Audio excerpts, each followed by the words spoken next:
Hey, Dan. Woo! We're almost ready to start. Guess what? Technical difficulties.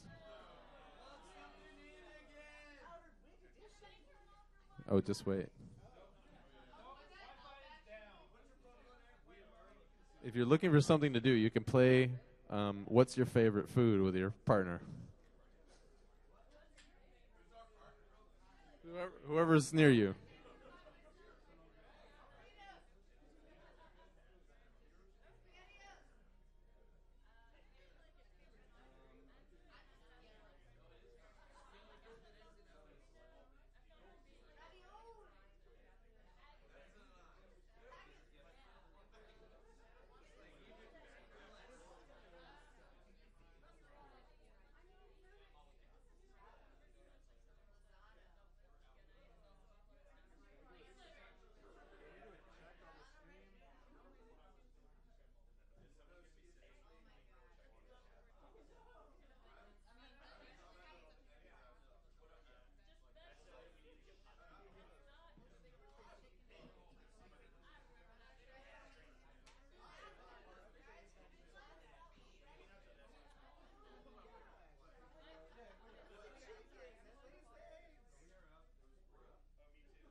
Can we swap the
you give Aaron an audio check?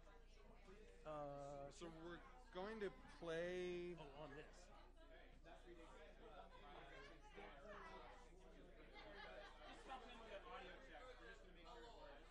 We're going to play from here. He's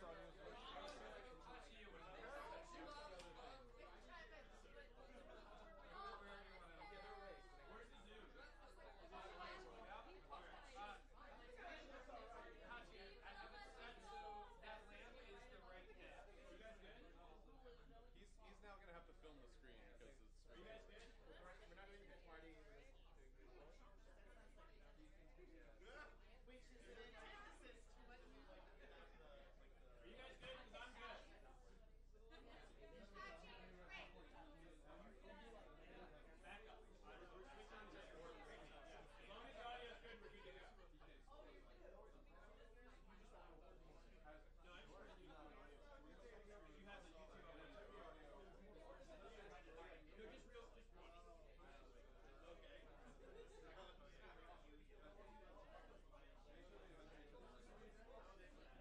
One final test for the stream, and we're about ready to start, so hang in there.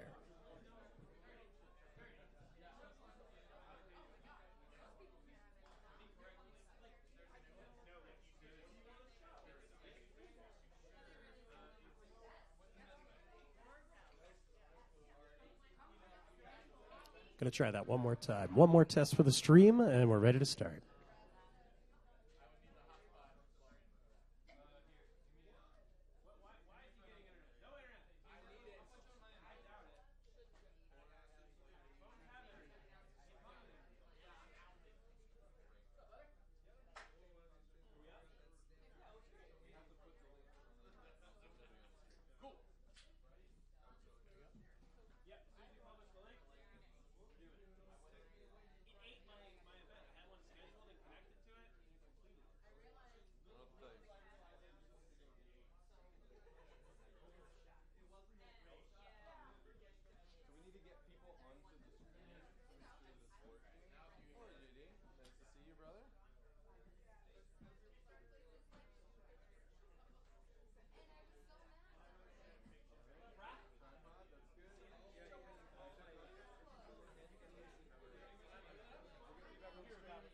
Greg's monitoring the stream. We're good. Yeah, let's wake up. I think we're ready to wake up.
Wait, I need a beer.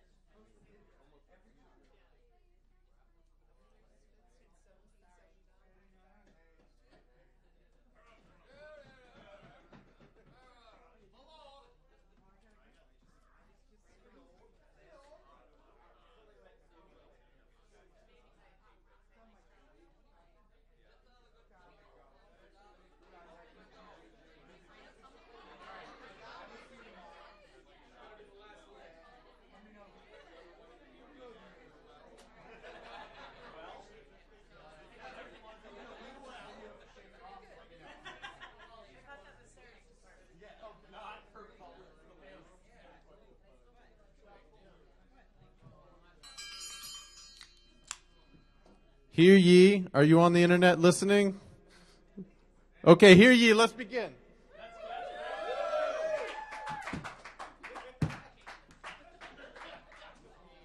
Welcome, everybody.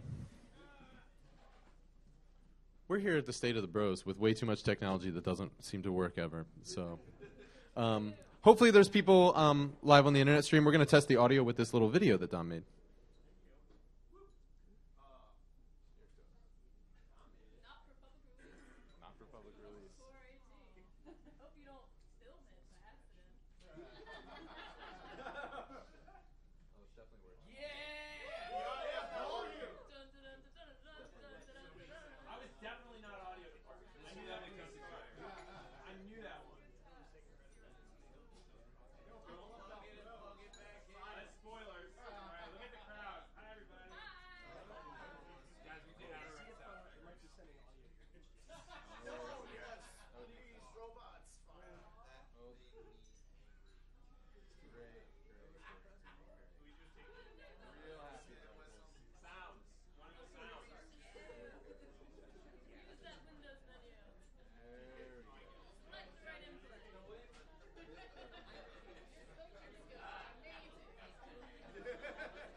Good work, Dom. Good work, Dom. Way to make a presentation.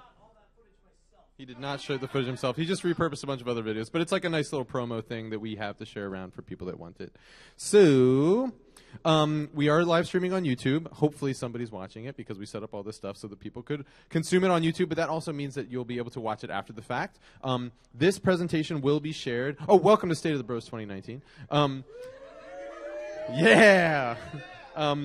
This presentation will be shared. All the links that all the documents that you're seeing will be linked out from this presentation on the actual presentation that you'll get a link to. So you'll be able to see all the documents that you see here tonight, and that will all be public. There's a 2-question survey, which we are asking everybody to fill out who's here in person, but anybody who's watching after the fact or on YouTube, we want you to also fill out the 2-question survey as well, and there's a link on here, so that's just there for reference.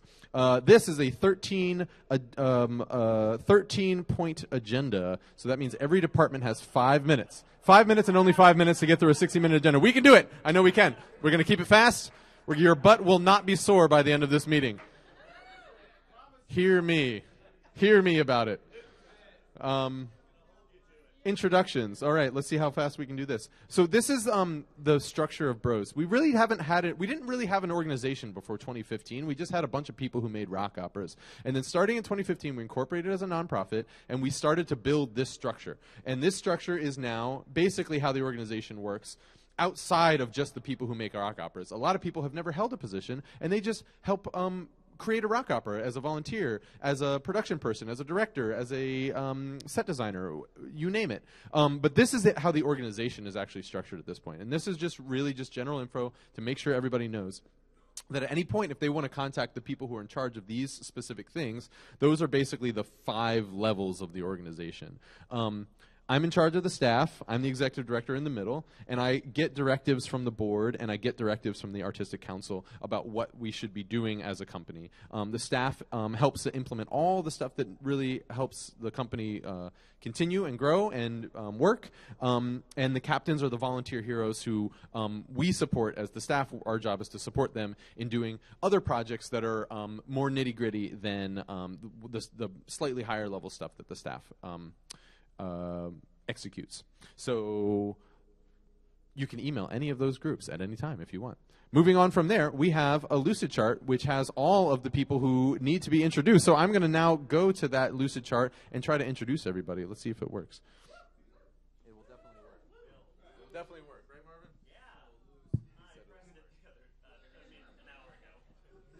Here it comes. Any moment.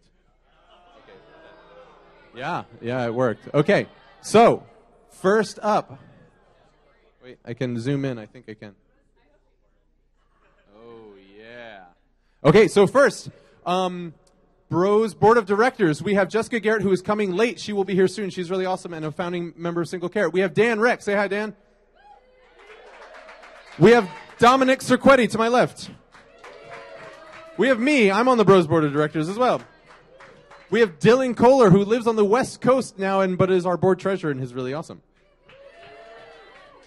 We have myself. We also have the Bros Artistic Council, who's going to present later. That would be Anna Plattis, not here right now.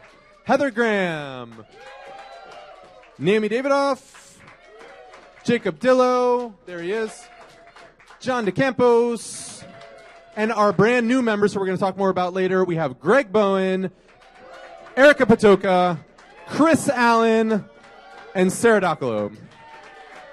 So those are all our new Artistic Council members later, and they'll be hearing a little more for them. Our staff members at this blue level, we have, first, our volunteer department on the left, Becky Hackerman, volunteer engagement director, who wigged up, unlike a lot of the other staff members. Christina Green, outreach director. Naomi Davidoff, development director, also on the Artistic Council. Marvin Rojas, managing director, Wigan. Lance Bankert, who is not here but has a prepared video that you'll see tonight because he's in rehearsal. Give it up for Lance, is awesome. Tyler Merchant, marketing director, Wigan. And so that's our current staff. Beyond that, we have lots and lots of volunteer captains, a handful of whom are here tonight. Heather Holland and Jared Bose are both on the grants team and have been kicking a lot of ass for our grants team. Yes. Kim Stambro is not here tonight. She's our sponsorships and business contributions captain. She's been doing great work with sponsorships. Anna is also on the Artistic Council, but a special events captain. She helms a lot of our development events and one-nighter events. I love all this applause. Carriana Barr is our membership and individual giving captain, and she's helping with our membership program. She's been awesome. Carrie, whether or not you like it or not, you're on the list. And Carrie is our finance coordinator. She helps out drastically. And Greg Chaprinka replaced Hachi as IT captain. Where's Greg? There he is. There he is. There he is. He's moderating the YouTube. Mike Martino's not here, but he's our Reading captain. Give it up for him. Matt Cassette Tapes, promo captain, street team. Darcy Elliott up there on the stairs, social media co-captain with Amiel Nukovic, who's I don't think here, but also co-captain with her. Max Sobolik. Am I saying your name right? Sobolik? Okay, good. Thank God. Shop captain. Give it up for Max. Caitlin and Brad, kitchen co-captains. Crap. It's a Y. It's a Y, right? 2 E's? What? Talk to Marvin. Email staff at. Okay, there we go. Who spelled his name wrong? Text. We'll move on from there. Jacob is our costumes captain. He's also on the Artistic Council. Matthew Hachi-Reed, Wigan on the camera, is in charge of tech equipment for Bros. And Kate Smith-Morse, props captain. And Chris Ruther, puppets captain. Thank you, Chris. If any of the captains have a under 10-second announcement to make, now's the time to do it. I'm sorry I didn't put you guys on the agenda, but if you want to say a few words. We're going to be doing prop shop cleanings coming up soon. To get everything in order, please come out to them. Please come out for the prop shop cleanups, says Kate Smith-Morse, prop captains. Okay, we can applaud for everything. Brad, you want to real quick?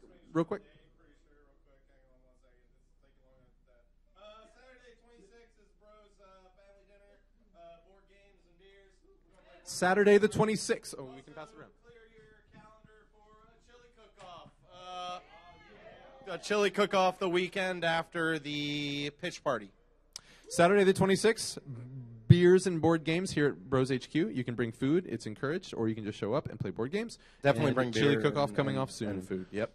That was it. Oh, and there's a new stove.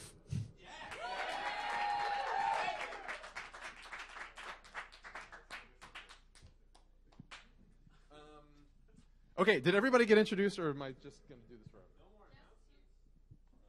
Who's that? Oh, Jessica Garrett is here. That's Jessica Garrett over there. She has more on the agenda.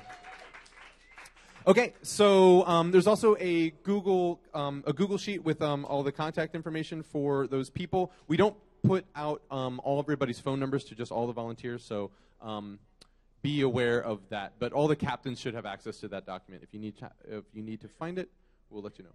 I'm sorry? Oh, thank you. Okay.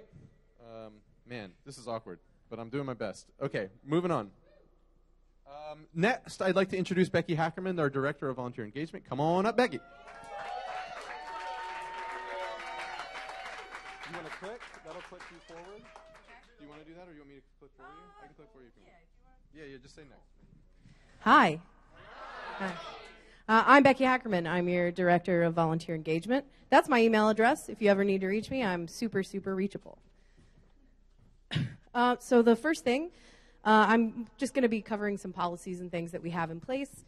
The first is our non-discrimination policy.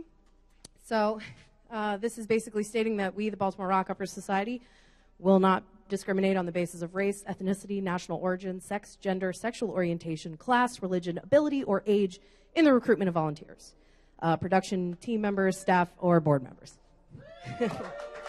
Thank you.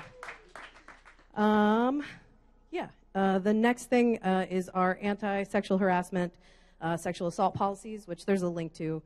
You can click it if you want. It doesn't matter. That's a long policy. I'm not going to cover everything in it. But the basis of this is if you are feeling uncomfortable because of someone else, tell me, and I'll take care of it. Like, that's the long and short of that. All right. So next, I'm just going to kind of go over the Bro Amendments really quick, and I'm just going to look at that over there. So the Bro Amendments are: be positive, come prepared, find your role and see it through, help your fellow bro, and show as God. Most of the people in this room are pretty well acquainted with those, but it's basically like, let's just be cool. Like, let's everybody just be cool. What? What special sauce? Oh, yeah. Sorry, there were people sitting in front of that part. I'm sorry. Anyway, the purpose of all of these policies is to set a positive but firm idea of what Bros is, how to act, how to accept criticism, how to contribute to the community, and how to help grow and advance our organization. One of the only updates I really have is you'll notice at our next volunteer meeting, our volunteer interest surveys are going to have a little additional thing. And Christina's going to talk about a lot more of this during her section, but one of the things we're trying to do with Bros this year and in all coming years is to be less white.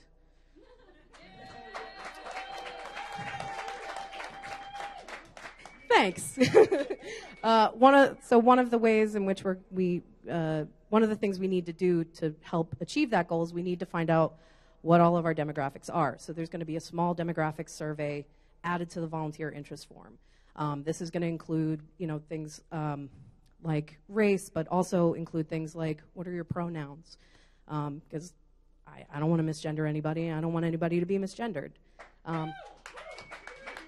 Thanks. So that's basically it. It'll probably be like 4-ish questions, something like that. Not a huge addition, but just something to be aware of. So this is the volunteer department's vision for the Bros: safety, inclusivity, and happiness. I want everyone that comes in here to feel safe, welcome, and happy. And again, if you are ever not feeling that way, come tell me, and we'll work on it. I want you all to feel supported and motivated and, again, just happy to be here. If you're not comfortable speaking to me, you can also speak to Christina Green, to Aaron, and to Marvin. Also, if you're a volunteer and you have a department lead, you can reach out to them as well. But that's basically it. Thanks. Thank you, Becky. I'd like to bring up. Do you feel comfortable talking, Dan and Dom? Come on up. You guys can tag team it and share if you want. Pass the mic back and forth. Dan and Dom are going to share a really brief update about the board. I'm Dan. This is Dom. Sup? Both start with D, 3 letters. This may be the only group where I can say this, you'll understand what I mean. We are representing the board of directors, and we're here from the future. It's true. So I feel like that's really our job, is to kind of act as a snowplow to get things out of the way so that y'all can do what you do. We're definitely not getting in your way. We're getting things out of your way. And so we work on stuff that's going to be happening a long way down the road, and that's pretty much it. You don't have to. You really don't. So what does the board do? So we're working on that. Yeah, we're kind of we're high level advisors for Aaron and anybody else on staff or anything like that.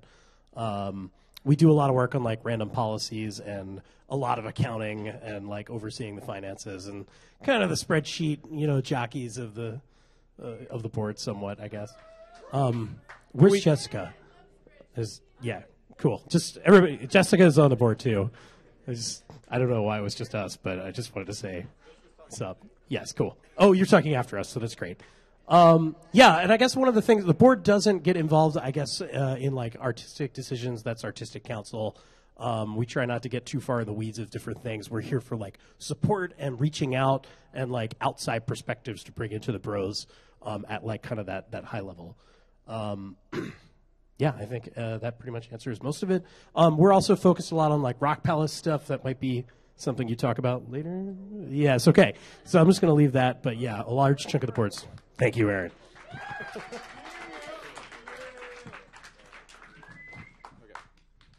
So I want to bring up Christina Green. She's the other half of the volunteer department. She's our outreach director. Jessica, are you comfortable coming up, Jessica? You're cool. Okay, Jessica's also going to come up, so here you guys go. I'm going to pass it off to these guys.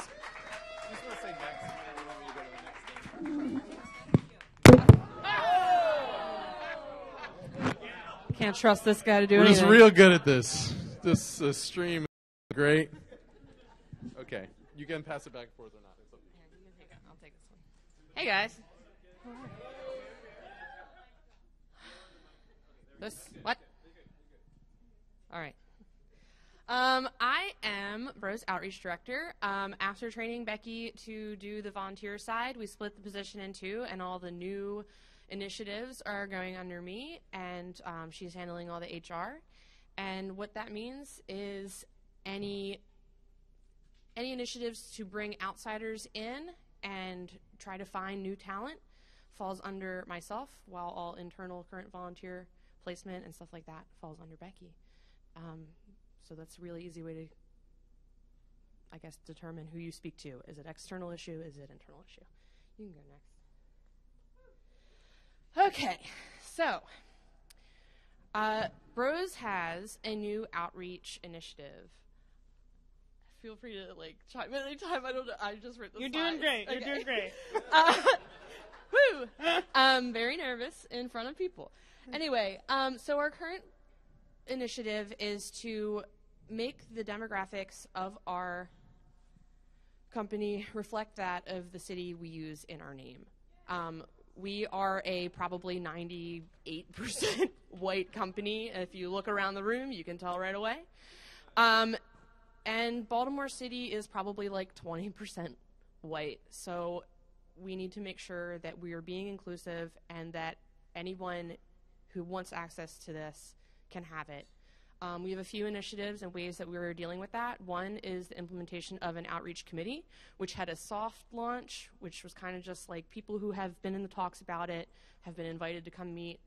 That is going to continue bi-weekly. We have a meeting coming up, I believe, not next Monday, the Monday after, where we're going to prepare for the kickoff event, which is the hard launch of the outreach committee, and that is a February 1st date. It is at 7 p.m. Please mark your calendars. Please be present. If this interests you, we have 2 guest speakers. One of them is Adrian Wetzel, who is directing the show that Lance is in tonight, and that's why he's not here, or wrote the show, excuse me. And the other of which is Mariah, who goes by, the musician's name is Woven In, and she will be speaking to us and also performing for us. So it should be a fun event, and we'll talk a little bit more about the new recruitment guidelines in detail, and then we'll give the floor to our guest speakers, and it'll be a fun night. So please come. Yeah, I just want to take a moment to, first of all, really thank Christina and Becky and Aaron and the rest of the outreach committee. Over the last couple of months, we've had some really sort of intense conversations that all theater companies should be having if they're not currently, about diversity. Rose book, making sure that if we're posting flyers or other sort of, notices for jobs or casting calls or anything like that, we're going outside this neighborhood. And it also, I don't feel very aggressive, but does sound intimidating, asks that when we are making casting and hiring decisions, at least for this first year, we're not making it more than 80% white. Once we see that number is being effectively hit, we can reevaluate and we can readjust that number in the future. But the idea is that we will slowly but surely reach our goal of matching the demographics of this city we live in. Bold. Thank you, Christina and Jessica. Good. There's one more slide. Oh, there's one more slide. Okay, so I have an announcement to make. Some of you already know this. When I applied for this job, Bros was almost full-time for me. When I took the job, I had taken a full-time job during the day. 7 months into that full-time job, they've offered me a promotion to operations manager, which now requires me to be on call 24/7, which means that I'm stepping down from my outreach manager position, and that will be effective end of my contract, which is end of March. We are currently looking for someone to fill my role. If you're interested in it, please talk to me. It's really important to find someone who is passionate about it, and I want to leave this position in good hands. I'm not disappearing. I'm here to help walk someone through it if they are interested, and I'm also not disappearing from Bros entirely. I just don't have the bandwidth to do this as much as I have been for the last 2 years. So if you know anyone, if you have any suggestions, please send them my way.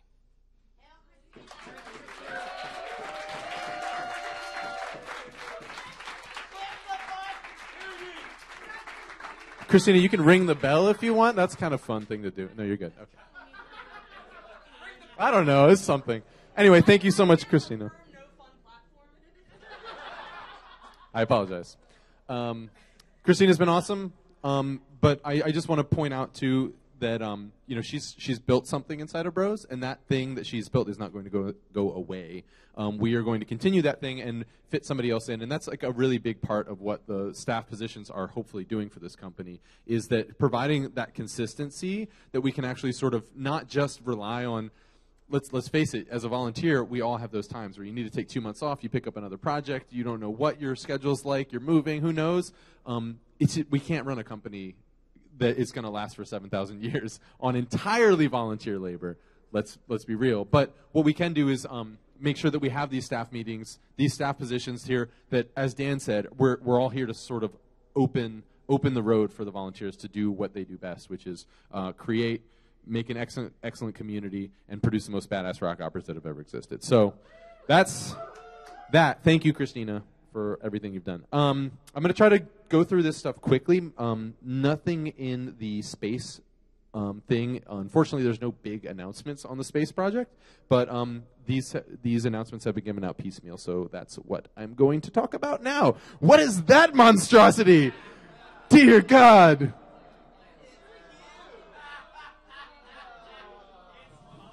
It's going into the backyard. Deal with it. It's a 5 to 6 story apartment building. Well, this building is not going away. The building on the right side of that photograph is the building we're currently in. And of all possible scenarios, we've landed on one that is really not bad. It's really not very bad scenario. So Zalco is the owner, developer, construction people who have bought this complex, the backyard, and this building. They want to keep this building an arts complex. What does that mean? Who knows? They definitely don't know, and I'm trying to help them figure it out. Right now, this building is a fairly distant plan B for Bros to occupy the Paradise. It is not our plan A, but we have a sort of back burner plan where we could maybe, at the cost of millions of dollars, renovate this building with the help of Zalco. Who knows? That's like a very back burner thing for us right now. The plan A right now is to occupy this space for another year to 18 months and then hand it off to some other arts use of some kind. We don't know what yet, but if you have ideas for particulars, there was a Bros Book discussion about this. If you have ideas for particular uses that could fit into the Bell Foundry and be an arts amenity for the big apartment building that's going to be next door, we're at a point where those conversations can be had with the developer.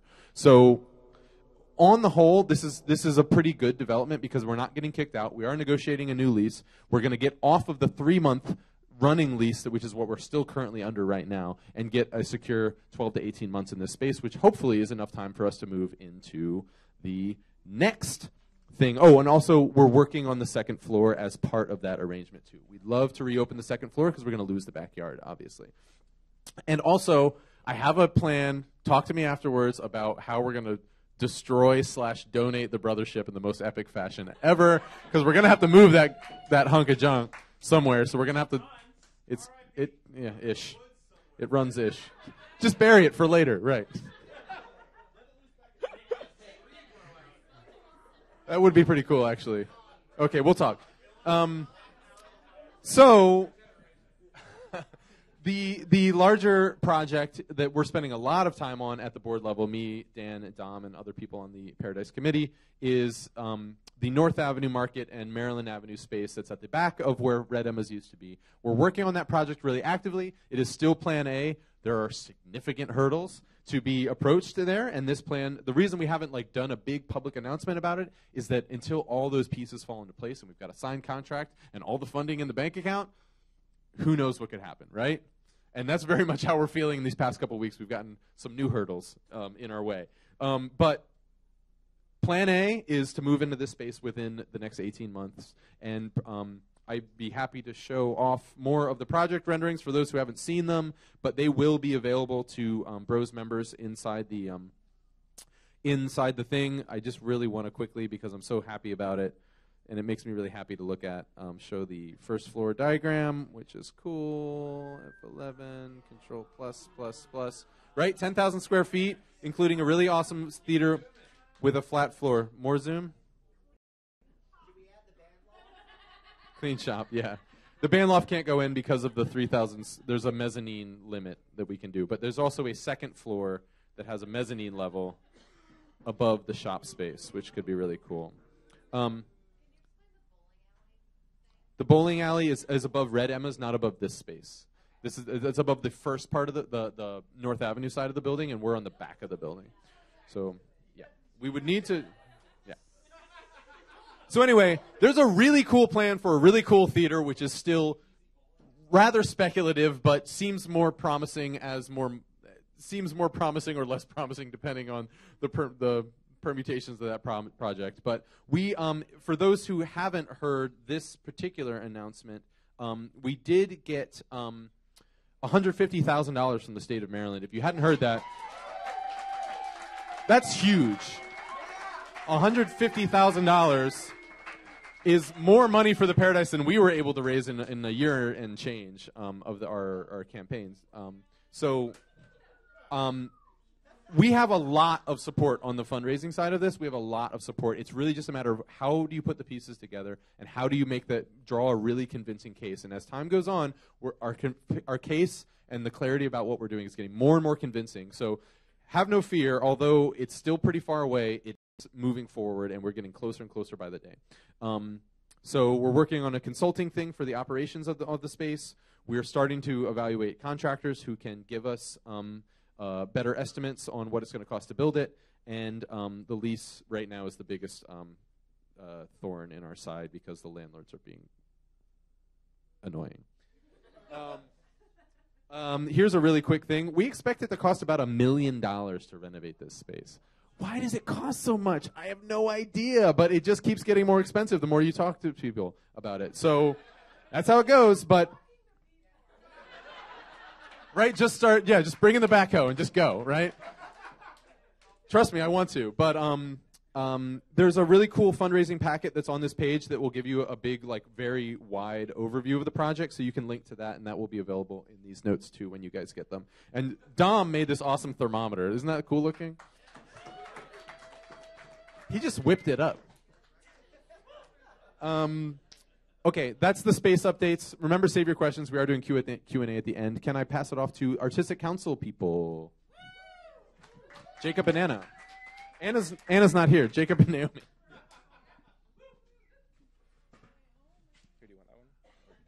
Hey, everyone.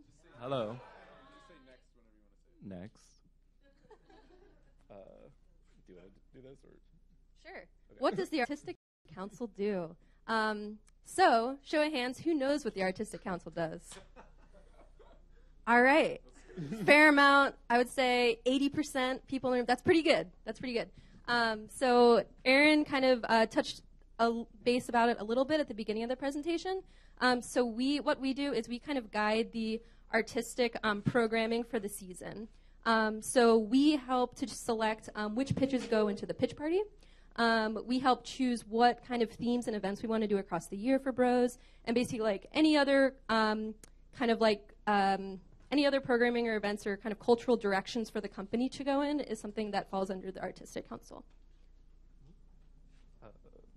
Next slide.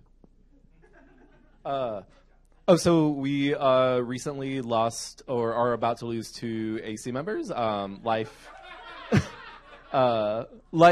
changes and there's turnover. So Chuck Green left a few months back. I don't know. Did we ever announce that publicly? Or oh no, surprise. Chuck Green left. His life got busy, and Jono will be stepping down soon after this pitch round. Oh, okay. We're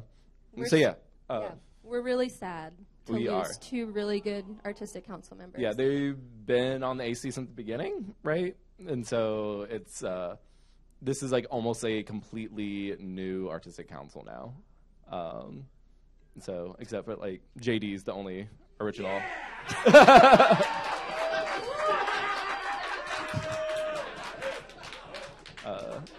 Next slide. Yeah. Dawn of a new age. How we chose and why we chose 4 new members. Sure. Whenever the Artistic Council kind of like loses a member, or we're just looking for growth and evolution, such as what we would all want to happen in the company, we add some new members. So we put out an open call. We did this twice this year, right? Once, what happened earlier in the year, and that was the round that Heather and myself applied for. And then this new round happened in September, October. So there's an open call, and then there's like a pretty thorough interview process. We do 2 rounds. We go through the applications twice. We have two rounds of selection process. And this year we chose 4 people. We thought we were only going to choose 3. We chose 4 because everyone was awesome. Jono left during the process. We wanted to get the number up to 9. The AC had been around 7 or 8. We lost some people earlier, so it was like down to like 6 or 7. So that's why we've been like adding new people. Yeah. But yeah, Jono left in the process, so we decided to accept 4 of our applicants, and we were really excited to have them on. And yeah, and as we said before, Chris Allen, Erica, is it Patoka or Pataka? Sorry. Sorry, Sarah and Greg. Yeah, really excited.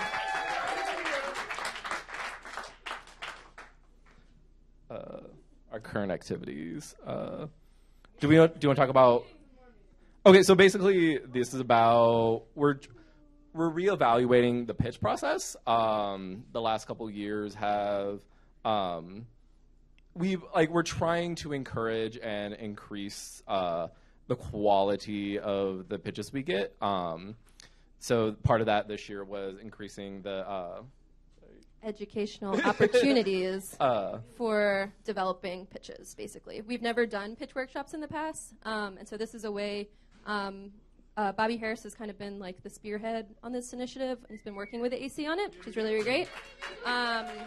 And these pitch development workshops have been really helpful in talking about like how to write an arc of a story, or how to develop characters, or anything else that might go into writing a successful pitch.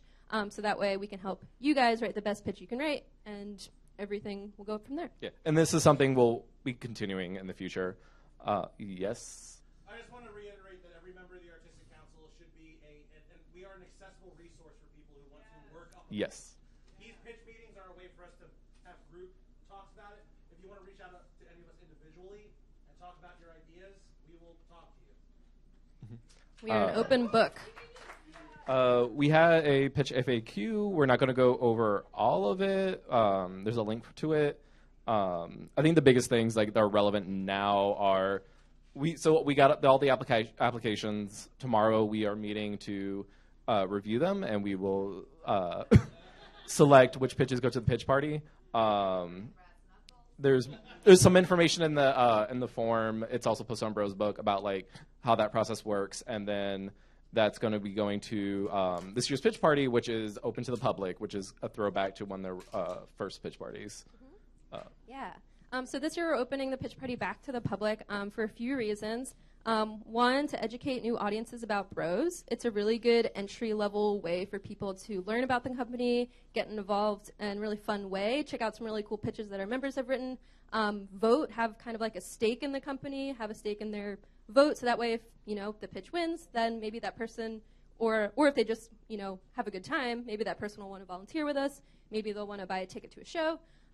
So opening back the pitches to public is just a great way to get community feedback about what we do artistically, which is just totally necessary for us to kind of keep growing as a company.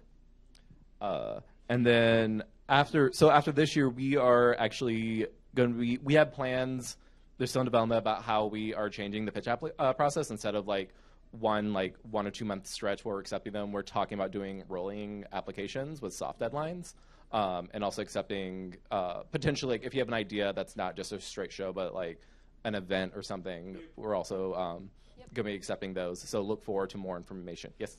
I just wanted to say part of the idea of the rolling applications, and to kind of dovetail on what JD said, is we're going to use this as a way to get feedback back to everyone who wants to create stuff. Because that's something that shouldn't just be happening once a year. You should be creating all the time, all year long. We want to be able to help you get your ideas together, not just for the big show, but for our events and things as well. Can you just really quickly summarize that? Yes. Keep creating it all year long. Keep creating all year long is a summary. Yeah. And be able to give you feedback on your ideas. Yep. And Artscape. Yep. Yeah. So if anybody has an idea for a pitch for rock opera or for an event, any kind of event, whether it be a Swangtacular or a New Year's Eve thing or anything in between Artscape, that pitch form is going to be extended a little longer, so you'll be able to, plug your ideas and talk to one of us about it, get some feedback, and we'll make something awesome. Yeah, and we're talking about applying to Artscape this year, and that's we're discussing it. TBD. TBD. Next. So yeah, is that it? pitch. Oh, one other thing I want to mention. Yeah. The winning pitch this year will be announced at the Swangtacular. That's just something to think about. Oh, and selected pitches get free tickets. And selected pitches that are going to the pitch party are going to get free tickets to the Swangtacular. Just so you know. March 23rd. March 23rd. Yeah. Cool. Pitch party is February 15th at the Crown.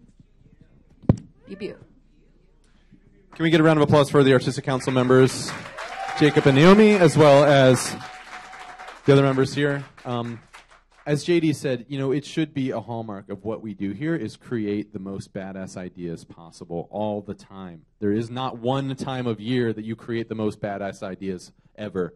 There is a 365 days a year where you should be shooting the shit with your fellow bros, having a beer, and thinking about what the stupidest thing you can do on stage is. That's your job, okay? How's my wig, by the way? Good? You look great, Marvin. You look great. Becky, awesome.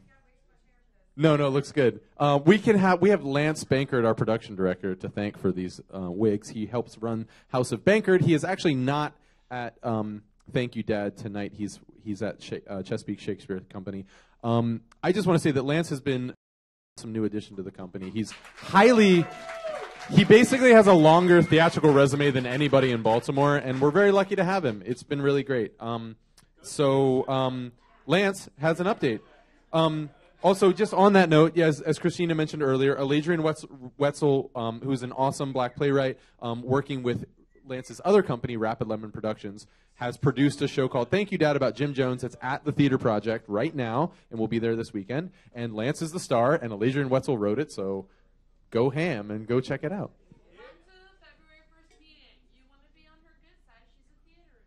Oh, damn. Come to our February 1st meeting where Aladrian will be also talking at Bros Outreach Committee meeting. Now, a message from Lance.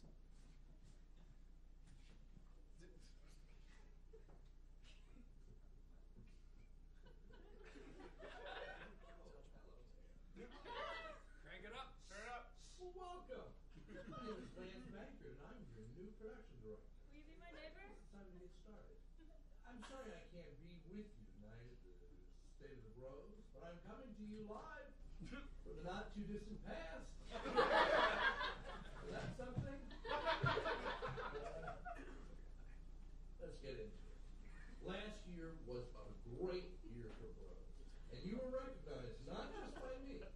DC Metro Theater Arts mentioned Incredibly Dead as one of their favorite moments of the whole year, and Maryland Theater Guide did as well. Broadway World had you nominated for several awards.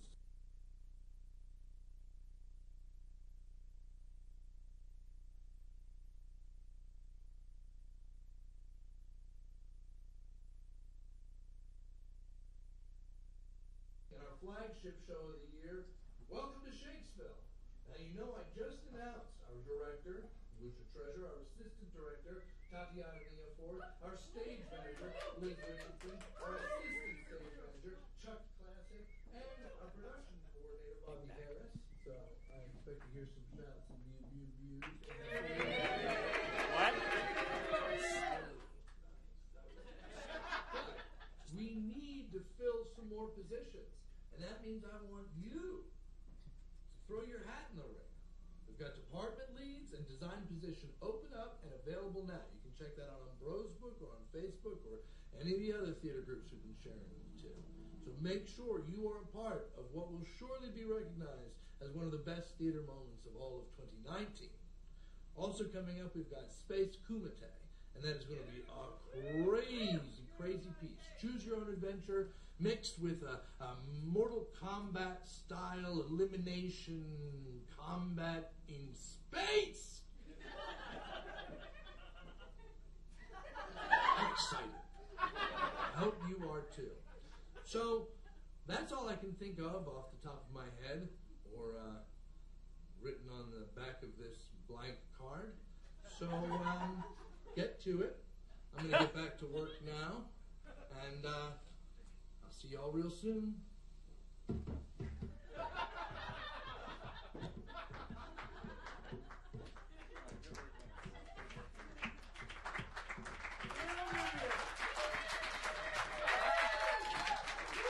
Good work, Lance. We're all happy to have him. Oh, it's going. Oh my God. Oh, God. There we go. So we've got no audio on the stream. How's that possible? We had it earlier.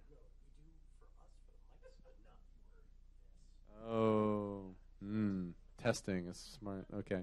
Well, this is just for you guys, not for the 12 people on the YouTube stream. I'm going to welcome up Tyler Dirty Merchant. Don't come up yet. Wait, you got to walk into the music. I got to play the walk-in music.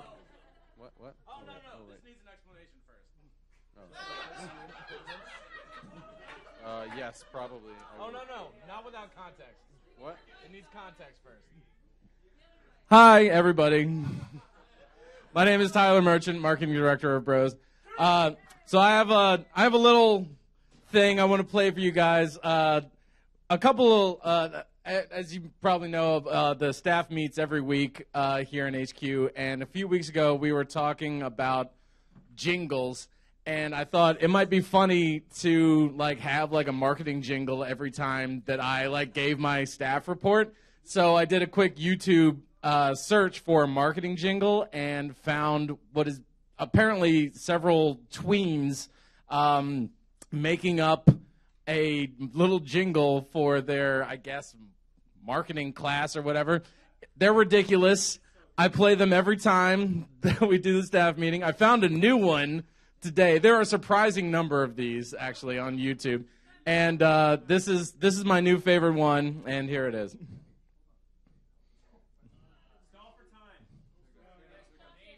Oh, crank it up, baby. Crank it up. Sriracha Cheetos, sriracha all the way. Oh, what fun it is to buy and eat sriracha Cheetos. Dashing through the store, looking for Cheetos. Laughing all the way. Ha ha ha ha ha.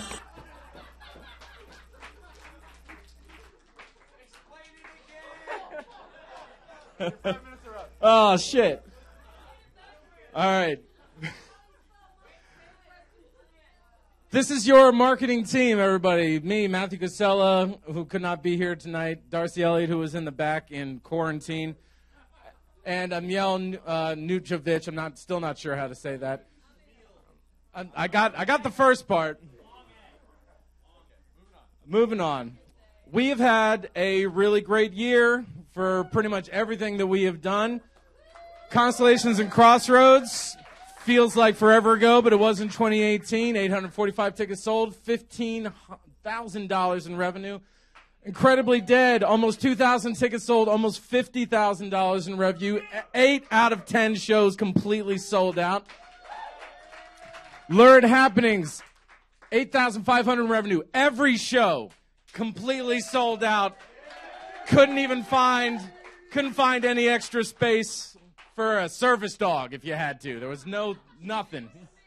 This is not even close to all the press that we've received. These are most of the outlets that have given us press this year. But this really doesn't. There's still several that I could not fit on here. People love to talk about us. Each of these outlets have covered us multiple times. We have been covered in the press over 22 times this year, which is great all around. Brings us attention, brings us money, brings us all that stuff. Moving on. Speaking of press, very soon, next month, Aaron Keating is going to be on Artworks on MPT. So, full episode, right? It's the whole episode is all about Aaron and Bro. Two episodes. Well, we're on it.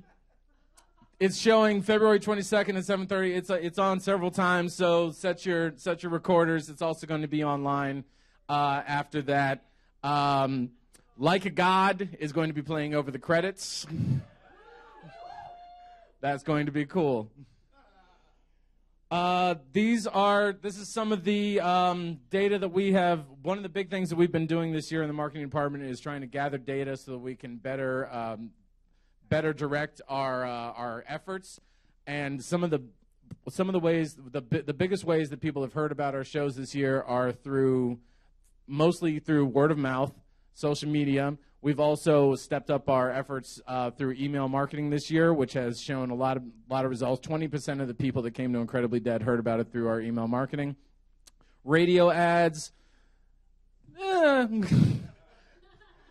didn't not work, but didn't work as well as we thought. Worth a shot. Not taking them off the table yet because a lot of people hear about them.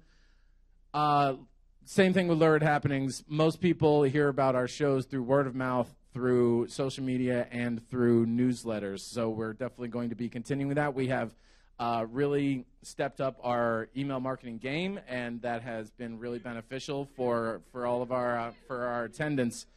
Next slide. What that means is that you are all our best marketing resource. Everybody in this room, everybody on camera. The best way that we get information about our shows out is through word of mouth, is through social media. So keep talking shit up, keep posting, reposting things. I know most people do. If you don't, do it. Because it really is incredibly helpful, and it's the best thing that we have going for us. Some demographic data that we have collected this year. Incredibly Dead, Lurid Happenings. Incredibly Dead was split about half and half between new people and people that have seen the show before. Really great, really great. Lurid Happenings, little different. About a quarter of people were new, but our age ranges are pretty well, spread out. Most people are between 25 and 34 and 35 and 44. No surprise there. It's about 65%. But overall, we have a really great distribution of age ranges for people, especially for all the weird, crazy shit that we do. It's interesting that we have. It's probably parents, but whatever. They answer surveys, so and they come to shows, so I'm really happy to have them. We have a predominantly female audience. It's about half between Incredibly Dead and Lurid Happenings. About half, and then some. And same thing there. Whoa. So that's all really interesting stuff to know. That really helps us to know who's coming to our shows, who is interested in things that we do, and it's really great for how we target our marketing in the future. Something else that it wasn't as easily depictable on slides, but something else that we know is that our audience is about 80% white. We're trying to change that because not only is it the right thing to do as representatives, as people that try to represent Baltimore City, but also from a pure marketing standard, we're not reaching a market that we should be reaching in this city. Big, hairy goals for this year. We have a new website coming out. Website 3.0. We've already started working on it. A fellow named Chris Kohler is helping us do it, as well as Hachi and Greg Chaprinka. And we're going to... What? Did I get it wrong? What? Yeah, that's enough. So that's happening. That's in the works. We are expanding our marketing targets. That means that we are not going to just be targeting the obvious neighborhoods and general areas where we usually send our marketing, which is like we're trying to expand into the greater Baltimore region to get a more diverse crowd into our shows. We want more data. More data is really good. So if you get a survey link, please answer it. Please fill it out. If you could encourage other people to do it, please answer it. Please tell them to answer it and fill it out, because that is incredibly helpful for how we make plans for marketing in the future. Our social media, I have some ideas for things to do. I'd like to do more than just. I'd like to do some actual initiatives, like some interesting things with our social media. Those include Features Bros volunteers, like particular, like GJs. Like let's put GJs out on our social media, our wider social media, which is in general really great. By the way, our social media is killing it. It continues to kill it, and that is in no small part to our social media captains, Darcy and Emiel, who are. And we're going to be utilizing them a lot more to do a lot more stuff. We have almost 10,000 followers across all of our media, y'all. Wow. Photo and video retrospectives. We have a shitload of content, photo, video, over from years and years. We want to just use that content to continue to generate interest. This week on Bros Book, we talk about weird shit on Bros Book all the time. That shit's funny, man. Let's put it out there. More video content, general goofy bullshit. Me and the marketing team and the social media captains will be working on this. What we need, we will need a new promotions captain. Matt Casella is going to be stepping down as the promotions captain. I'd like to split this into two positions because it's a big job. So if you're interested in helping us promote on Street Team and getting posters out there, that'd be great. Visual artists, graphic designers, videographers, if you have any experience in that whatsoever, we're always looking to burgeon our roster because that is the thing that we, on the team ourselves, lack the most experience in, but we need almost all the time. So if you have that talent, please let us know. And if you have any ideas at all about marketing, I don't care what it is. I don't care how crazy it is out there or whatever. I would like to know about it. I'm not saying that we're going to go with it necessarily, but I want to hear about it. Please email marketing@baltimorerockopera.org. Undead Uncle Sam wants you. Thank you, Tyler. And if anybody wants to get arrested for the Bros Cause, you just let us know. We'll figure out an opportunity for you. Naomi Davidoff, please do better than Tyler on the time. Burn. Wow. Hey, everyone. Okay. Try to keep these slides quick. Who knows? All right. Hey, everybody. I don't know why it says points scored. Okay. All right. Hey, everybody. So I joined Bros. That was a default. It was me. Okay, I joined Bros development department at tail end of 2017. So I've been working on Bros development formally as the development director for 4 months, but formally as the interim development director and development director for about a year. So what we've raised this year has been mostly new initiatives paired with improved initiatives and formalizing fundraising kind of tactics that we've used in the past. So yeah, as you can see, in 2018, we've had a measurable climb in our development numbers. I'll talk in 1 minute about what those numbers exactly are. But this year, you can see that our development income is split in 2 different funds. Our annual fund, which is like our general operating budget, that's the light blue, and then the dark blue fund is the money that we're raising for the capital campaign for the Forever Home. So you can see this year we've been working really hard on not only increasing our annual income and trying to get a more even percentage of earned and contributed revenue, but also increasing our income for our Paradise space. So this is our total number as of, I think, like 2 hours ago for 2018. So we raised about $86,000 for the development department. So yeah, grants is at the top of that chart there. We raise a lot more funds in grants than we have previously. Our major grantors, just so you guys know, are the Robert W. Deutsch Foundation, William G. Baker Memorial Fund, the Lady Foundation, and the T. Rowe Price Foundation. Those are like our major funders here for 2018. Yep. And I would also like to say, so like kind of like the general, just like a general like rule of thumb in development is you will find trends that like there's like an 80-20 rule, like 80% of your funding comes from 20% of the donors. So we're trying really hard to kind of hit those big foundations a lot more this year. So that was kind of like a big focus of us in the grants team. There's 2 other members of the grants team that I'll introduce later. So yeah, followed by individual contributions.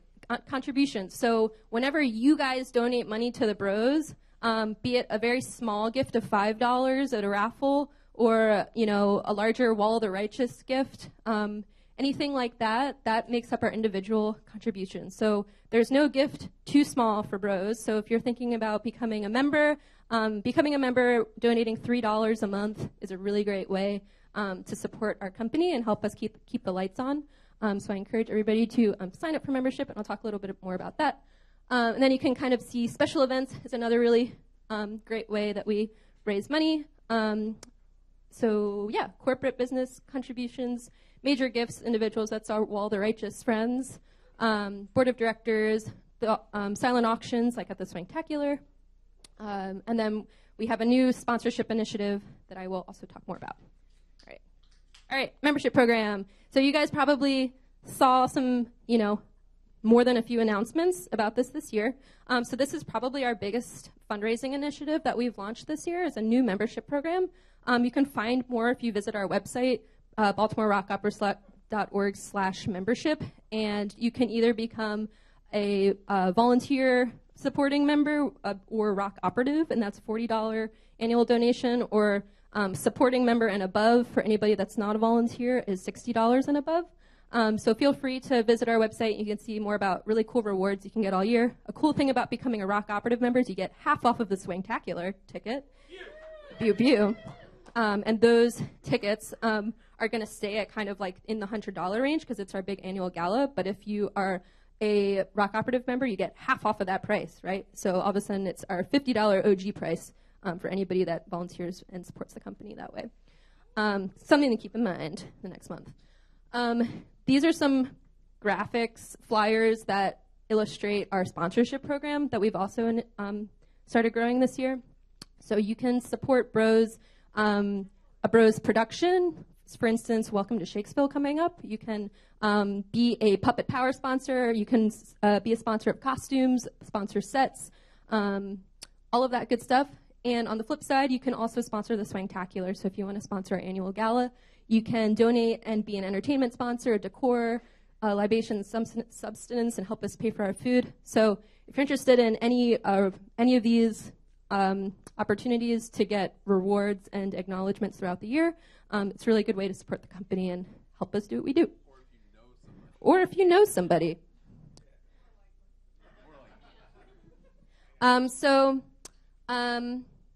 This is our department. Everybody's really great.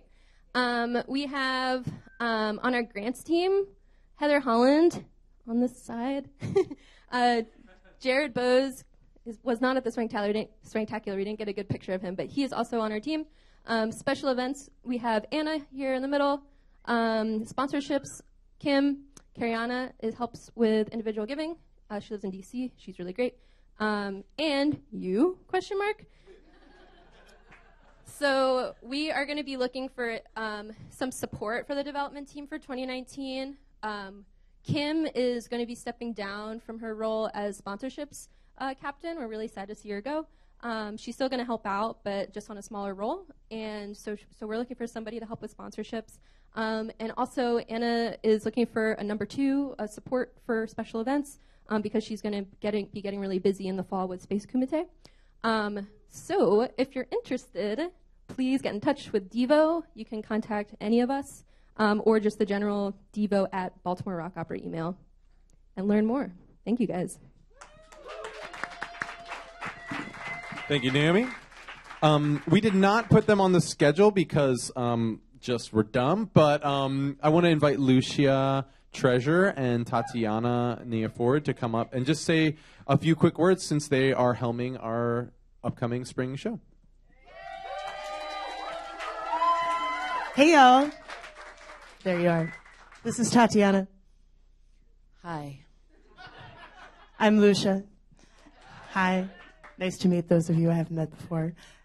I am so fucking honored to be directing your show. Thanks for having me. So I don't have a great deal to tell you about it yet, except our auditions are coming up on the 2nd and 3rd of February. They're going to be at Arena Players. Please tell all of your friends to come sign up to audition. We are running sign-ups right now. And let me hear them speak and sing and play. And so we're looking forward to seeing them and doing this show. Thanks, y'all. All I wanted to say is that I hate talking to people. That is only because I'm so bad at it. If you have anything you'd like to say to me, though, please do that. I will not turn you away. Thanks, guys. Tatiana, accessible. I myself as well. Thanks, y'all. And audition signups and production role signups are open right now, so we'd love to have you work on that show. It's going to be an epic puppet extravaganza. Another person who looks great in a wig, his name is Marvin Rojas. Come on up, Marvin. Okay. Well, hello, everyone. Yes, it's the wig and the mink. I know it makes someone really good at math. All right. So I am the managing director. I'm like your unofficial accountant dude person, and work with, I am one half of the morphing body that is the finance overlord would carry. So there I am. All right, next slide, please. Fun things. We all love graphs. All right. So one thing about graphs. Okay, so enough of that. So wanted to talk about just general trends. Chrono Shred, Amphion, Brides of Tortuga, Lunasis, and Incredibly Dead. We'll kind of see there was a little bit of a dip with Amphion, but other than that, we're overall in a general upwards trend. Some ideas with that is these are generally just ticket sales, not full revenue. So that's pretty much the bulk, though, of the revenue we get from rock operas. Next slide, please. Revenue and expenses through the year. So 2016, 2017, 2018, from what we have through our accounting software, Xero. So you can see that the revenue kind of had a dip in 2017. There are certain reasons for that. It was pretty much like the start was a great beginning in December when we were all kicked out of the Bell Foundry. So it took a while to kind of get back on the feet. We also only had Lunastis as our only rock opera. So 2016 was Amphion, Brides of Tortuga, which means higher revenue, higher expenses. 2016, we had director officer salaries, 2 rock operas, production stipends, and our venue rental for our performances was much higher. So these account for those dips. And then for 2018, we can kind of see we're back on a good trajectory moving forward from a lot of grants, as development said, and from the wonderful work that happened for Incredibly Dead. Next thing. Moving fast, because numbers aren't the most fun. So we see, actually, really here quickly, it's called a budget to actual. So end of December 2017, the board, along with Dylan and Shannon, put together a budget of what they expect will happen in 2018. The actual is the actual money that we made. So you can see it's pretty close, but what's even better is we made more money than we expected. All right, and then so that's for income. Let's move on to expense really quickly. We even see what in expenses, we spent less money than we thought. And then finally, what that, in summary, it means that we actually were over our actual budget by $60,000, which was great. But don't let that confuse you, because a bunch of that was grant money for our salaries that we didn't use yet. But still, that means we have about $20,000 to $30,000 of surplus that we had in our budget. Next slide. So just to talk about the importance of, we are called the Baltimore. Well done. Nice. So ergo, what that means is that we could see that a good portion or percentage of our actual revenue and our ticket sales and our expenses come from rock operas. You can actually see a few important line items broken down, that most merchandise sales are made at rock opera events, at least in 2018 for Incredibly Dead. Ticket sales, over 50% was made at Incredibly Dead. Other ones were Swangtacular, Bros membership, New Year's Eve. Cost of concessions, most of our concessions for alcohol sold at rock operas. Merchandise, a little bit less than 50%. So it gives you an idea of where we can focus our growth and where we can focus on other things. And for actual total percentages, our total revenue, rock operas account for about a third of our revenue and about a fifth of our total expenses through the year, if we had one rock opera. Okay, final, next. So more rock operas is what you're saying. Yes, more rock operas. So, also in addition to this, with talking about being more open with our structure is also our financial transparency. I think in the past, being a company that has been worked on by so many different people through volunteers, through sweat labor, through love, through empathy and vision, is that we also owe it to everyone to be transparent with the money. So part of that is every single transaction, even a few cents, and PayPal fees are logged into zero through Carrie and myself. So over 1,000+ transactions. And also for all of you who are like, well, you know, I'm probably not going to have access to see those transactions, you can see what we report to the IRS. If you are so inclined, you can actually make your own personal profile in GuideStar. Go to the Baltimore Rock Opera Society and see our past 3 tax filings for the past 3 years. So you could see and ask us questions like, why is this here? But that's public domain and public knowledge. So if you wanted to, that's available for all of you.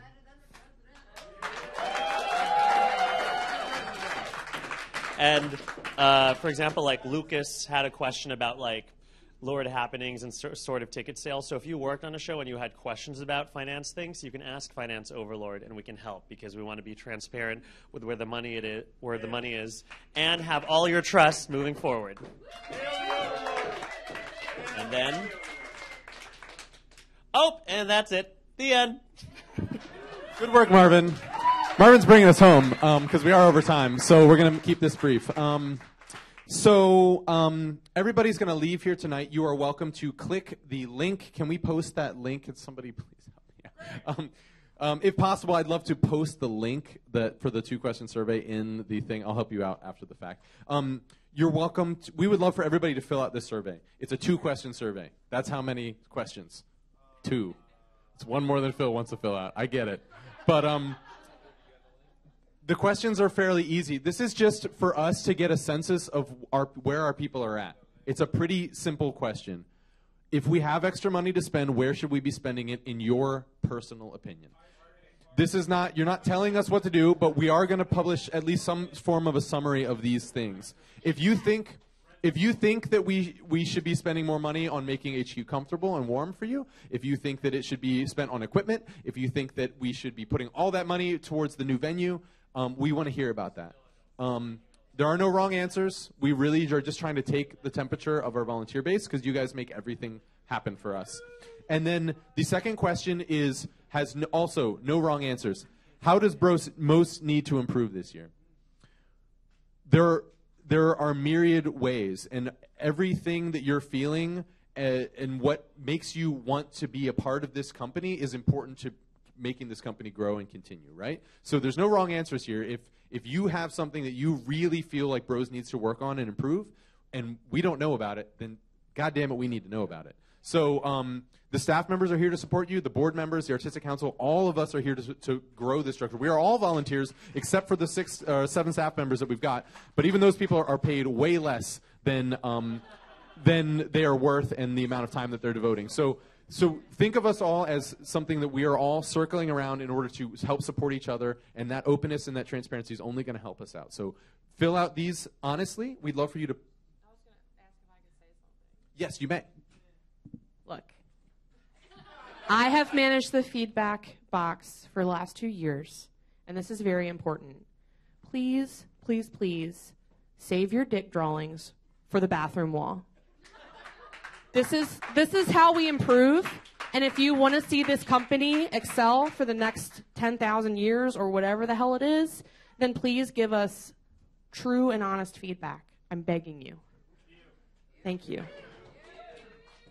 In conclusion, we're in a major growth spurt right now, and it's awesome because we're moving fast, and there's a ton of freaking projects that we're working on. So the future looks really bright.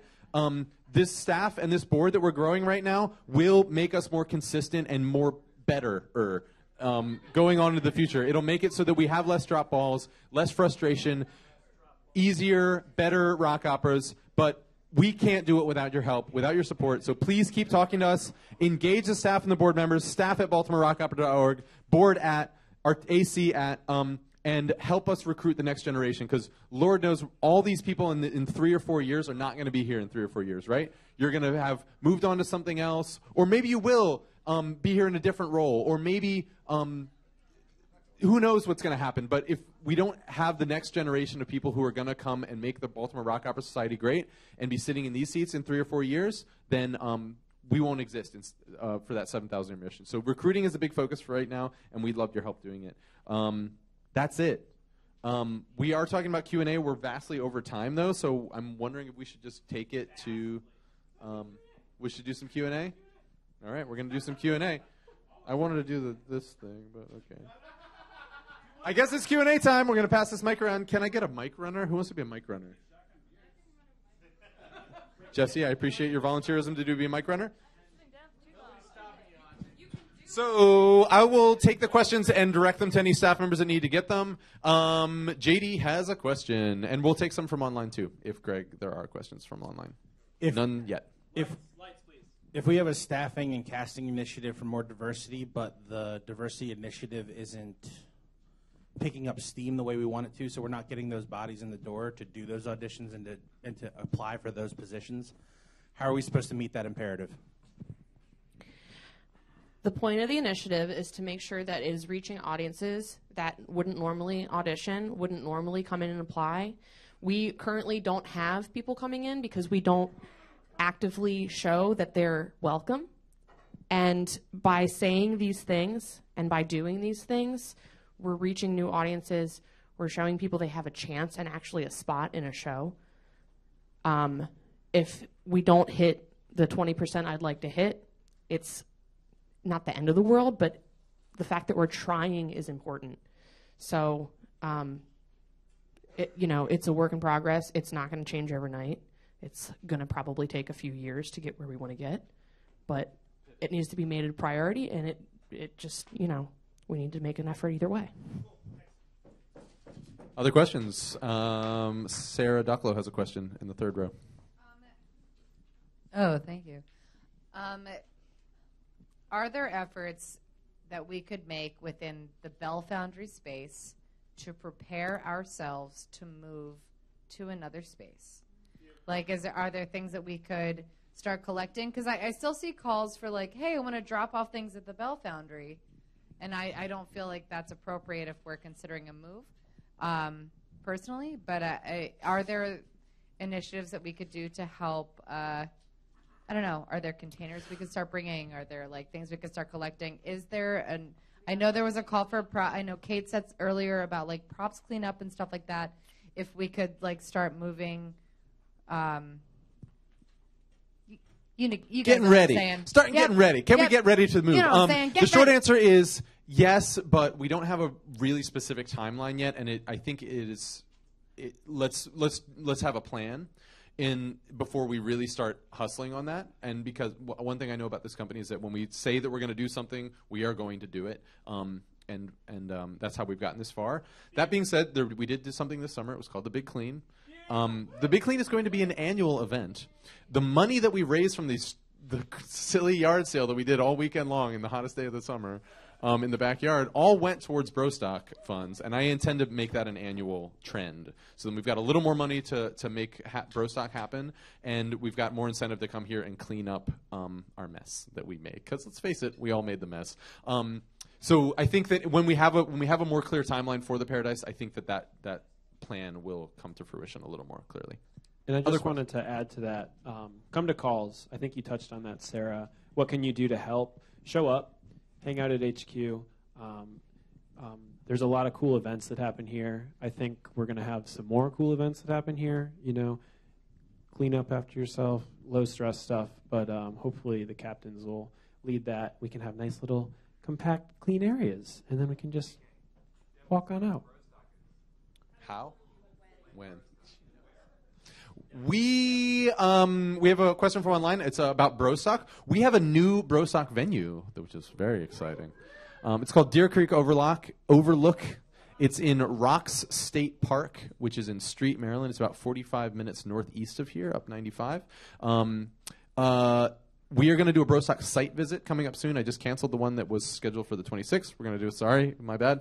But we are going to do a Brostock site visit, and it's a very promising new party location for all of our volunteer wants and desires. They have tubing in the park. There is a pool, but there will be a lifeguard. Sorry. So, but trust me, it looks like a really awesome location. I think it's going to be the greatest and best new Brostock location. There's also a full programming calendar, which I'll make sure I link in this presentation. Brostock is planned for August 24th. Put it on your calendar now. Allison Washington. We all know that no one here does drugs. Correct. So, say somehow like somebody at the new venue were to do drugs. Like what would happen? Like how out in the open is this? Like I mean like the Illegal DARE program stuff worked great for me. So is illegal. yeah. Okay. Cool. And it will continue to be so long as the law is in effect. Oh wait, is this? Yeah, I know that, but no one. If does you're drugs, smart so- enough not to get caught. right? Moving on. Thank you, Allison, for your contribution. Are there any other questions? Chris Ruther has a question. Yeah, I know we are a volunteer-run company, and we did take a pretty big hit back in early 2017. But is there a way that we can consistently pay our designers and artists and the major contributors to our shows? That may be a way that we can ensure that some of them stick around, because not everybody can do things for free, really. Great question, Chris. Thank you. And that is a little bit of the leading thoughts that we had on this question here, which is that's sort of what we're getting at with that question, is that now that we're not in financial duress as we were in 2016, how are we going to grow? And what we want to hear is that. So if you think that paying stipends to artists, designers, whoever, or maybe be specific, who specifically, because we have a lot of artists, right? And a lot of different ways that they contribute to the organization. So working that out, we're really just at the beginning of it, because now we've kind of gone a full calendar year where we've had a good year. So we want to figure that out, and we would love your input on it. Can we pay? We already have some money earmarked for stipends, but figuring out how we're going to allocate them is still just, we're figuring it out. So thank you for that question. Bradley? No, Jay has the mic. Oh, I have a question. Dumb question. You were a joke question. So let's just say you wanted to build a really big dragon this summer. Given there's I heard an 18-month plan about spaces. How big can I build, or can one person build a dragon? Considering space constraints have not yet been delineated. Order. There are scale diagrams in the other room. I'll show them to you. Sweet. But that space doesn't exist yet, so who knows is the real answer. But yeah. Let's do like 2 or 3 more questions, because a lot of us have to whiz. Heather. Oh, so she was raising her hand for it. Okay. Carrie, and Brad. Carrie, Brad, then we're done. So Carrie, I want to Brad, talk done. about this new pool. Lifeguard is fine. What about 24-hour access? Absolutely. Cool. Hi, Finance Overlord is going to ask the obvious money question. You mentioned that really awesome grant we got, the BRNI. So, Bernie. yes. I just want to make sure those funds are like locked down. They're in a budget somewhere where no matter what happens with the state of Maryland, the governor, the feds, the economy, whatever, like that money is ours. Is it lockbox money? It's, I believe it is lockbox money. It's allocated to us for this project, and it's apparently even mobile, meaning if our project falls apart at this address, we can even move it potentially to a new address that has similar goals. However, I will say this, that's reimbursable money, which means that we have to spend the money before we get it, which sucks. And it also, everything with to be perfectly frank, everything with the Paradise Project is still up in the air. It's going to remain that way until all the pieces really come together. So it sucks, but we have to basically push on each individual aspect of the project until it all starts to arrive together. But yes, that money's our money. As soon as we spend it, and then they pay us back. Thank you. We stand in front of the Paradise and clap our hands like fucking Peter Pan. No, that's not what we need. I think we're going to wrap it up, guys. Thank you all so much. Can we get, wait. One more question. It better be fast. Does the lifeguard tolerate pool nudity? This is the official question from the YouTube channel. Everybody knows the Brostock policy, which is you're allowed to be nude inside your own tent. You heard it here. So, to 7,000 years of glory, rock and roll, community-powered creativity. You guys make it happen. We do it together. Let's keep it going. Can I get a hear ye? Hear ye! Adjourned. Everybody fill out your freaking surveys. There are pencils over here.